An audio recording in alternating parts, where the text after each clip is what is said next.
लगातार बहुत सालों से आते रहता हूँ। श्रद्धांजलि अर्पित करने के लिए खासकर मैं इस कार्यक्रम में भाग लेता हूँ।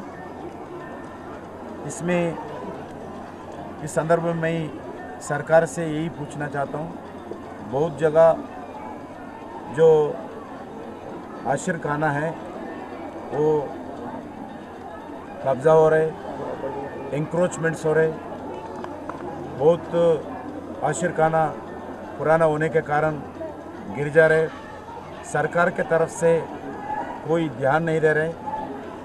जो वक्फ बोर्ड डिपार्टमेंट है पूरा पार्शियलिटी बता रहे।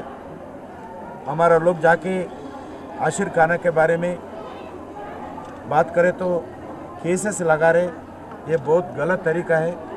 मैं सरकार से इस संदर्भ में यही पूछना चाहता हूँ, आने वाला दिन में जितने भी तेलंगाना एरिया में आशिरखाना है उसको पूरा प्रोटेक्ट करना चाहिए, इंक्रोचमेंट से रोकना चाहिए, आशिरखाना बनाना चाहिए। सरकार कुछ जगह नया बनाने के लिए एक्सेप्ट करने के बाद भी इधर भी नया आशिरखाना निर्माण नहीं हो रहा, उसके पीछे क्या है, रीज़न क्या है, कौन रोक रहे, वक्फ बोर्ड डिपार्टमेंट लैंड्स को क्यों नहीं बचा रहे।